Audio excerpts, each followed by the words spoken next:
Shalom saudaraku, selamat pagi. Renungan The Message 23 Juni 2024 dengan tema More. Semua kebaikan, keindahan yang Tuhan titipkan di dalam hidup manusia, yaitu berupa dengan alam semesta dengan segala kemegahannya, tidak akan dapat menandingi Allah yang menciptakannya, saudaraku. Tetapi kenyataannya keindahan Tuhan hanya bisa dihayati oleh orang-orang yang benar-benar melepaskan dirinya dari kesenangan apapun dari percintaan dunia ini. Jadi kita tidak akan pernah bisa menghayati keindahan Tuhan secara utuh dan penuh kalau kita masih terjerat dengan kesenangan-kesenangan dunia yang menutupi mata batin kita melihat Tuhan secara utuh, saudaraku. Karena keindahan Tuhan hanya dapat dinikmati oleh mereka yang di dalam hari-hari hidupnya berjuang menjadikan Tuhan sebagai satu-satunya kesenangan dan tujuan hidup. Ini sungguh, saudaraku, karena tidak akan pernah bisa kalau kita tidak sungguh-sungguh meletakkan ini sebagai hal yang serius. Dan ini tidak bisa hanya direspon dengan kalimat amin, siap, atau aku berjanji, tetapi tidak pernah melakukan. Dan tidak pernah benar-benar kita alami. Tidak bisa, saudaraku. Meskipun dari muda kita berkata, kaulah segalanya dalam hidupku, Tuhan. Tapi faktanya kita yang tahu, saudaraku. Adakah kita benar-benar menjadikan Yesus segalanya, menjadikan kepentingan Bapa segalanya, menghargai kehadiran Roh Kudus dalam hidup kita sebagai segala-galanya dalam hidup kita atau tidak? Karena masih sedikit orang yang punya prinsip dan langkah seperti ini. Jarang, saudaraku, orang yang berkata dan berkelakuan sinkron dengan mulutnya bahwa Tuhan itu satu-satunya kebahagiaannya, satu-satunya tujuan hidupnya. Karena pada umumnya hampir semua orang terikat oleh percintaan dunia, terikat dengan kesenangan dunia, apalagi kalau dia punya banyak harta. Kelihatan kok, saudaraku. Makanya saya selalu berkata, orang yang punya banyak harta itu semakin sulit sebetulnya melepaskan kesenangan dunia dalam hidupnya. Orang yang punya uang, punya dunia, punya segalanya, dia mau beli apapun bisa, dia memiliki banyak harta. Temptation yang dihadapi adalah bagaimana meletakkan segala keinginannya dan mengosongkan dirinya dari segala keinginan untuk dia buru, dia beli, dia miliki, dia impikan. Tapi di sisi yang lain, orang yang tidak memiliki finansial baik, temptation yang dia harus hadapi atau godaan yang harus dia hadapi untuk mengosongkan dirinya adalah bagaimana dia tidak menyalahkan Tuhan. Bagaimana dia tidak menuhankan masalahnya. Beda, tapi punya tantangan masing-masing di dalam setiap kondisi hidup. Tetapi kalau di dalam dua kubu ini meletakkan Tuhan satu-satunya kesenangan, maka semuanya berbeda, berubah, saudaraku. Dan kalau mereka di dalam dua kubu ini sama-sama meletakkan bahwa Tuhan satu-satunya tujuan hidup, beda tanggapannya. Pasti akan tetap kembali kepada satu titik yang sama, yaitu tidak memberhalakan apapun, siapapun kecuali Tuhan. Keadaan sukacita, damai sejahteranya tidak terombang-ambing, tidak terhuyung-huyung oleh apapun, karena dia hanya Tuhan kesukaannya. Nah, kan begitu, saudaraku. Tapi banyak orang yang tidak mewaspadai hal ini. Ketika kita mulai memuaskan suatu kesenangan, kita menumbuhkan satu monster, saudaraku. 2 kesenangan, 2 monster, 3 kesenangan, 3 monster, dan terus akan berkembang. Dan jujur, kita semua pasti punya tidak hanya satu kesenangan, beberapa kesenangan. Kita bisa bayangkan berapa monster yang kita tumbuh kembangkan di dalam hidup kita. Jadi kalau bukan Tuhan yang menjadi kesenangan kita sedang membangun atau menciptakan monster di dalam hidup kita. Semakin kita puaskan, kita beri makan monster itu, semakin kuat, semakin besar dia. Jadi jangan lagi berkata, satu kali lagi aku lakukan ini, lain kali enggak kok.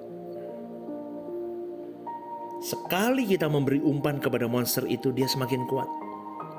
Terus dia akan mencengkerammu dan mencengkeramku, dan kita sampai di titik tidak bisa berkutik dengan monster itu. Itu seperti orang yang kecanduan, saudaraku, terikat dengan banyak hal. Itulah monster diri, mengikat, dan akhirnya orang berkata, aku gak bisa lepas. Jadi jangan cuma ngomong, oh orang itu kecanduan alkohol, kecanduan rokok, kecanduan narkoba. Bukan, kita pun kalau melakukan dosa-dosa lain dan kita biarkan setiap hari kita beri makan, kita juga kecanduan sebetulnya. Tapi di konteks yang berbeda. Tapi sama kecanduannya. Kesenangan-kesenangan kita terus kita beri makan, kita buru ya. Yang suka mobil, yang suka otomotif, yang suka hobi-hobi apapun lah. Wah, aku suka pelihara tanaman kok, terus memburu tanaman. Suka apa lagi? Macam-macam saudaraku. Koleksi mainan, koleksi tas, koleksi sepatu, koleksi baju-baju merek-merek tertentu, koleksi ini terus akan mengikat. Bahkan pertemanan pun bisa mengikat. Grup ini, grup itu, terus itu mengikat, saudaraku.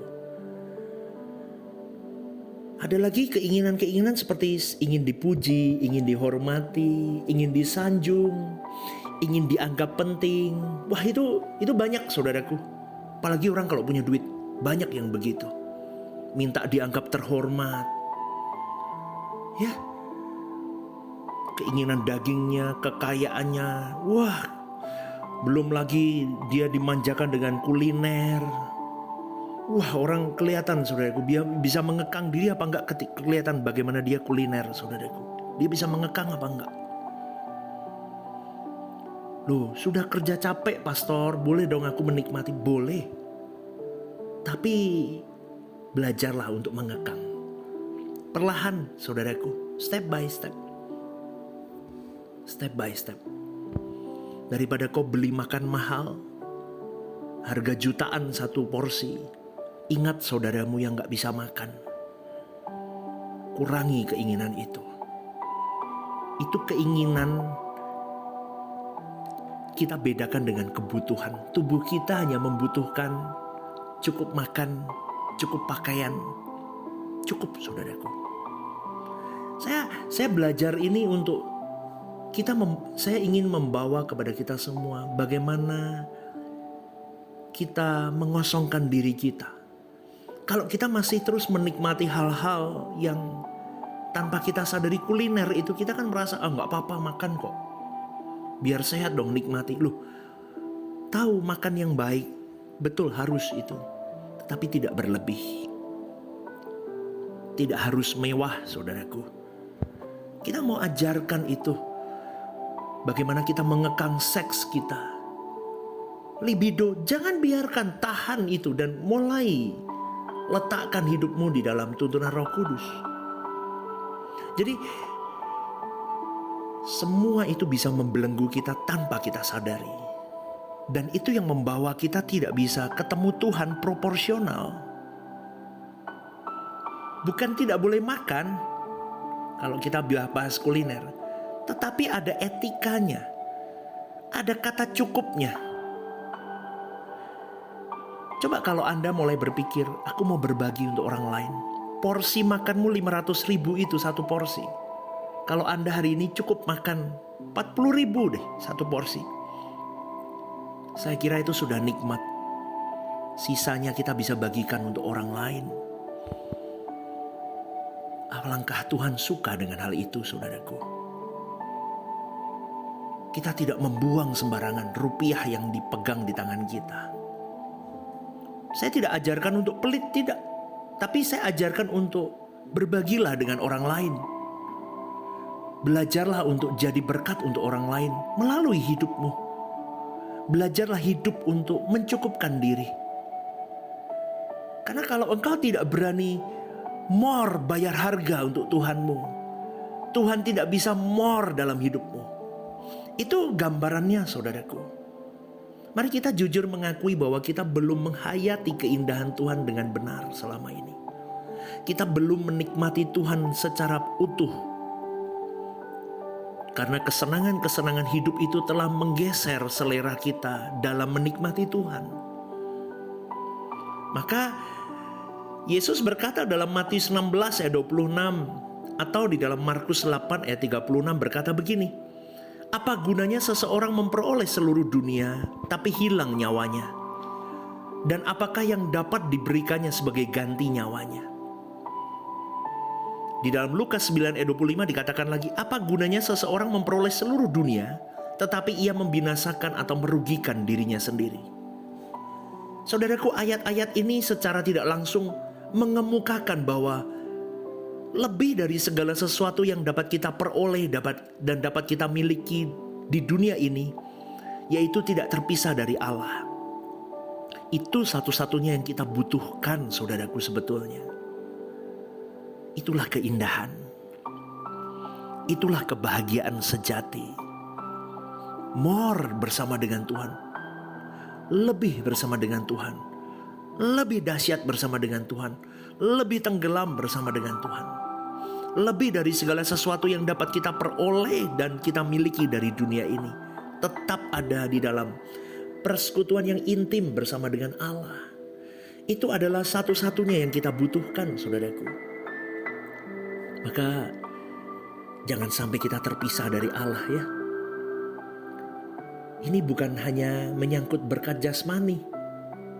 Bahkan berkat jasmani bagi umat PB sudah tidak mendapat tempat lagi. Di atas segalanya yang penting adalah kita punya Tuhan. Kita punya keintiman dengan Tuhan. Tetapi kita tidak bisa punya Tuhan, tidak bisa memiliki Tuhan kalau kita tidak dimiliki oleh Tuhan sepenuhnya. Tapi banyak orang mau memiliki Tuhan, terutama berkat-Nya, tetapi tidak bersedia dimiliki oleh Tuhan. Itu adalah sikap semena-mena kepada Tuhan, saudaraku. Kita akan memiliki Tuhan, memiliki berkat-Nya, memiliki kuasa-Nya, memiliki segalanya, mengalami perlindungannya, penjagaannya, kalau kita mau dimiliki Tuhan sepenuhnya. Maka jangan heran ya kalau kita tidak pernah memiliki Allah. Itu karena kita tidak pernah dimiliki oleh Dia. Ya, jadi saudaraku, kita tidak memiliki Allah, artinya kita sedang kehilangan nyawa kita. Kita harus memiliki Allah supaya suatu hari nanti kita tidak terpisah dengan Allah. Karena keterpisahan dengan Allah adalah kematian kekal. Dan kita harus memandang ini sebagai satu-satunya ancaman dalam hidup. Tidak ada yang boleh dianggap sebagai suatu ancaman dalam realita hidup ini selain terpisah dari Allah. Kalau orang menganggap ada ancaman lain selain dari Allah, tidak mungkin dia sepenuh hati memberikan hidupnya kepada Tuhan. Tidak mungkin, saudaraku. Dia pasti masih menyisakan sesuatu yang dia takuti selain Tuhan. Maka pada pagi hari ini, saudaraku, more untuk Tuhan. Dan biar Tuhan more dalam hidupmu. Berani lebih untuk Tuhan. Sampai di titik nadirmu, kau berjumpa dengan Dia. Letakkan segala kesenanganmu. Hancurkan semua kesenanganmu, berikan utuh hidupmu kepada Tuhan, maka Dia akan lebih bekerja dalam hidupmu. Dan Tuhan akan disenangkan dengan hal itu. Selamat pagi, saudaraku. Selamat hari Minggu. Selamat beribadah Jangan lupa beribadah. Harus beribadah. Berjumpa dengan Tuhan, memuji, menyembah Tuhan. Selamat pagi. Tuhan memberkati.